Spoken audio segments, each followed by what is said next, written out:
guys wait for me? Whoa, hey, you there. I'm Gorm. After 5 kingdoms came together to take the city of Gibeon, the Israelites fought to save the Gibeonites. As the battle waged on, God stopped the sun from going down until the Israelites got the victory. Today, you will learn that we can trust God to help us in extraordinary ways. Okay, I'll catch you later, everybody. Bye-bye.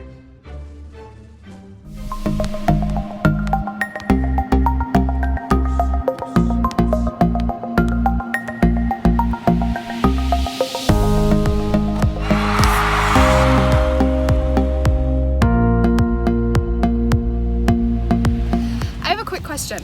Can anyone do any fancy dribbling between the legs, around the body? And I have another question. How long does it take to take a shot in basketball? How long do you have if you were in college? How long would you have to take a shot if you were in the NBA? The Israelites were running out of time to save Gibeon and to win the battle.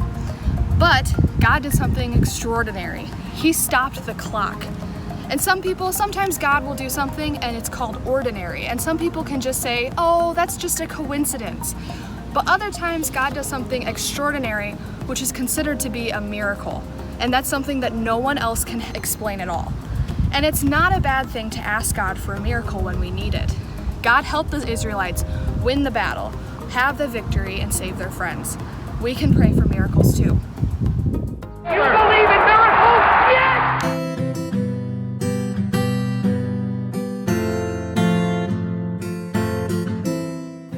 Today we're talking about miracles.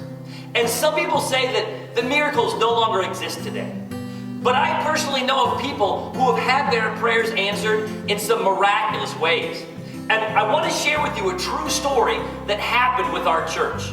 See, several years ago, we decided to dedicate our VBS mission money to a missionary who worked in another country.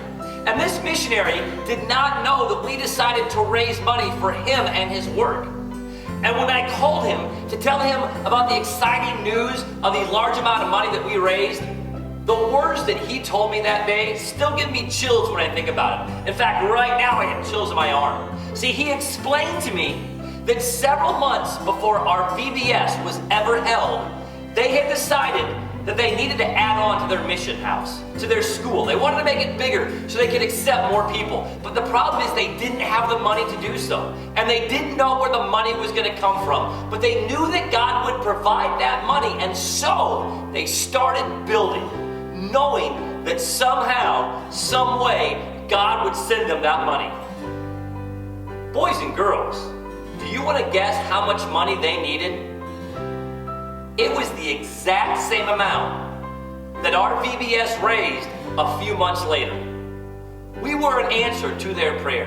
God worked the miracle through us. And boys and girls, I want you to know right now that sometimes God will do a miracle for you, and sometimes God will do a miracle for somebody else through you. But miracles still happen today. All you have to do is look. Water Wars, the final battle. This game is played like the normal card game of war, except the winner of each round gets to dump a cup of water on the loser. The first to win 4 rounds gets to dump a pitcher of water on the other. Daniel, the first champion in our Water Wars battle, looks to reclaim the victory that eluded him the last time. Drew seeks to capitalize on his dominating performance from our last battle to propel him to another victory. Who will win? It's time to battle. Water Wars.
everyone, it is time to memorize our Bible verse for this 4-week series. And remember, once you have this verse memorized, send me a video by Facebook, text it to me, email it to me, show up on my front lawn, stop me somewhere in town, but recite this verse and you can win a box of cereal, and I've got a lot of boxes of cereal I need to get rid of. All right, well, let's jump into this verse. And of course, we have motions to help you remember the verse. And here's how it goes. It says, "Who is this King of glory? The Lord, strong and mighty. The Lord, mighty in battle." And that comes from the book of Psalms, chapter 24, verse 8. Memorize that verse, everybody.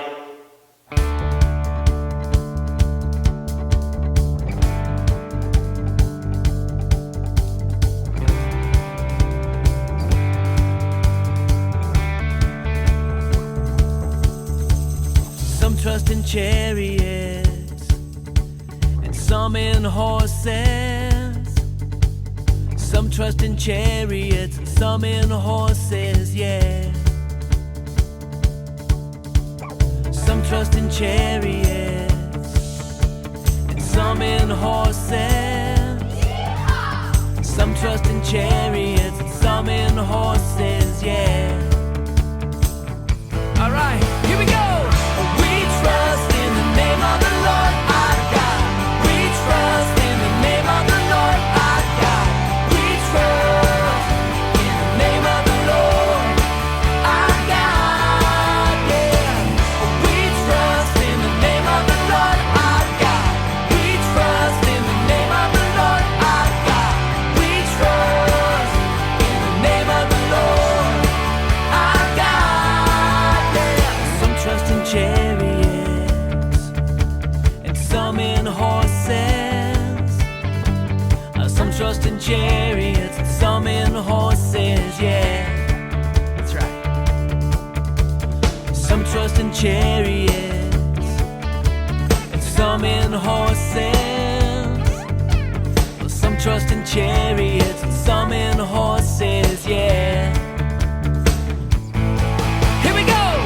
We trust in the name of the Lord our God. We trust in the name of the Lord our God. We trust in the name of the Lord our God, yeah. We trust in the name of the Lord our God. We trust in the name of the Lord our God. We trust in the name of the Lord our God, yeah. We trust in the name of the Lord our God. Oh yeah, yeah. We trust, that's right, in the name of the Lord our God. Oh yeah. Hey.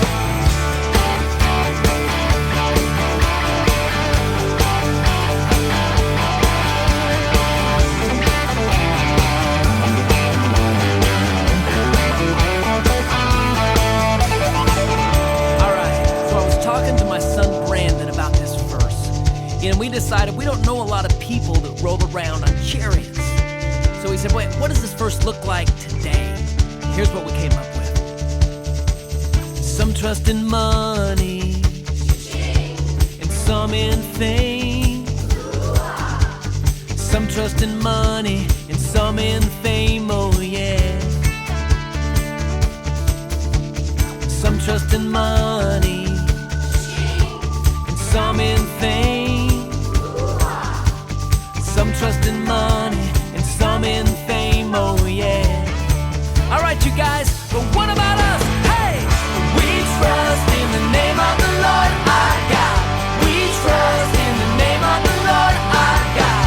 We trust in the name of the Lord our God, yeah. We trust in the name of the Lord our God. We trust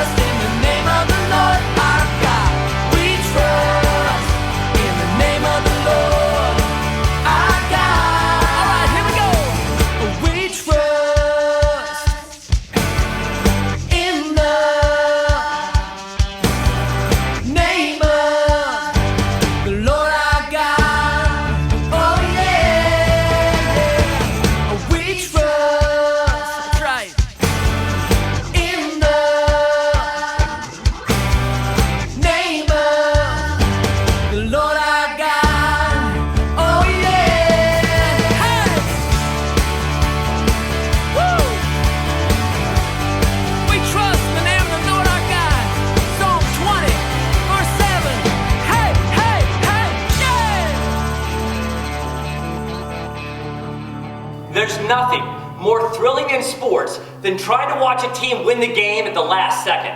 Whether it's Russell Wilson leading the Seahawks on a game-winning drive, or Russell Westbrook trying to get off a last-second three-point shot, it puts you on the edge of your seat.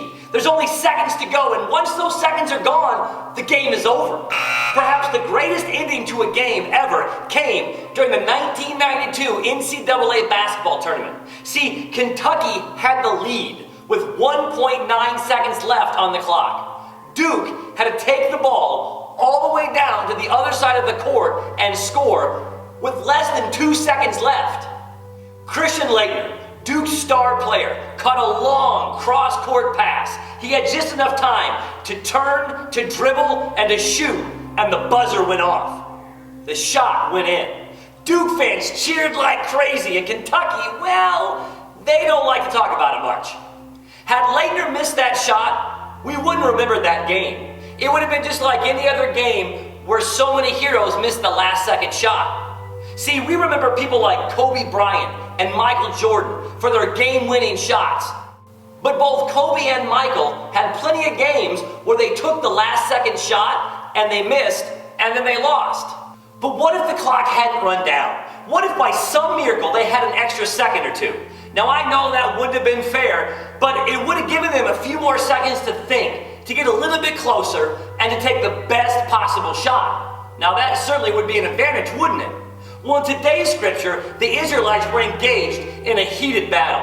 Now, there were no game clocks on the battlefield, of course, but nighttime was coming and time was running out. And then God stepped in and did something amazing. Check out this incredible story from the book of Joshua, chapter 10, verse 1 to 14.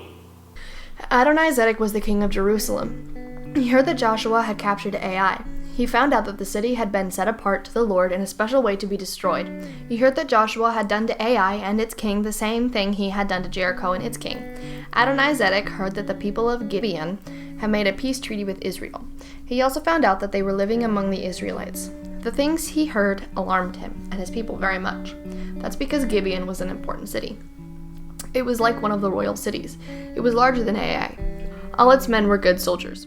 So Adonizedek, the king of Jerusalem, made an appeal to Hoam, the king of Hebron. He appealed to Piram, the king of Jarmuth. He appealed to Japhia, the king of Lachish. He also made an appeal to Deborah, the king of Eglon. Come up and help me attack Gibeon, he said.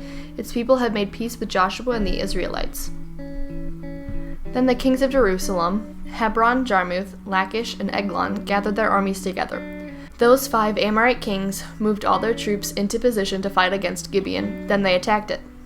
Joshua was in the camp at Gilgal. The people of Gibeon sent a message to him there. They said, "Don't desert us, we serve you. Come up to us quickly, save us, help us. All the Amorite kings from the central hill country have gathered their armies together to fight against us." So Joshua marched from Gilgal with his whole army. The Lord said to Joshua, "Do not be afraid of them. I have handed them over to you. Not one of them will be able to fight against you and win." Joshua marched all night from Gilgal. He took the Amorite armies by surprise. The Lord threw them into a panic as Israel marched toward them. Then Joshua and the Israelites won a complete victory over them at Gibeon. The Israelites chased them along the road that goes up to Beth Horon. They struck them down all the way to Azekah and Makkedah. The Amorites tried to escape as Israel marched towards them. They ran down the road from Beth Horon to Azekah. Then the Lord threw large hailstones down on them. The hailstones killed more of them than the sword of the Israelites did. So the Lord gave the Amorites over to Israel. On that day Joshua spoke to the Lord while the Israelites were listening. He said, "Sun, stand still over Gibeon, and you, moon, stand still over the valley of Ajalon." So the sun stood still, the moon stopped. They did not move again until the nation won the battle over its enemies. You can read about it in the book of Jasher. The sun stopped in the middle of the sky. It didn't go down for a full day. There has never been a day like it before or since. It was day when the Lord listened to a mere human being. Surely the Lord was fighting for Israel. In the Old Testament times, battles were fought during the day, and at night, everybody went back to camp, and they regrouped, and they got some rest, and they prepared for the next day. And letting the enemies of Israel go back to their camp at night would have given them a chance to get reorganized and come back stronger the next day. But God didn't give him the chance. See, when Joshua prayed, God answered with what we call a miracle. He made the sun stand still. The sun did not go down, which would have given the enemy some reprieve from battle. And as a result, the Israelites defeated them soundly. God taught the enemies of Israel a lesson, but he also teaches us a lesson too. When we are in extraordinary circumstances, God does the extraordinary. He answers in ways that can't be explained. He does it to show us and others that he is a truly powerful and loving God. Many people look at the stories in the Bible and they think of it as just stories. They don't believe in miracles like the sun standing still, or the flood, or the parting of the Red Sea. See, they can't explain it with reason or science, and so they simply write it off. Other people think, well, God just doesn't do that stuff anymore. Yeah, he spoke to people back then, but he doesn't do those kind of miracles today. But as you grow up and you grow in your faith, you're going to find out that both those statements are wrong. God did do miracles, and he still does miracles. God provides healing to the sick, to people with deadly illnesses that can't be treated with medicine. God provides money and other resources to people in need, to ministries that struggle to stay open, and to families who are just trying to get by. Sometimes God uses other people. Through prayer, he leads somebody to give a gift or to go and visit someone in need. When we make ourselves available, God can use us to be the miracle that somebody else needs. Sometimes, God just does things on his own. God speaks to an unbeliever or to a mean bully and he melts their hearts. He turns a mean person into a kinder person. He heals the sick. He does a modern day miracle. Someday, you are going to be faced with a problem that you can't solve on your own. And when that happens, it's time to pray. Pray to God to step in and to do a miracle. God still does miracles, and he works all things out for our good. Believe in God and believe in his miracles. Expect to see one, and you will. Everyone, thank you so much for watching. I'll catch you back here next week.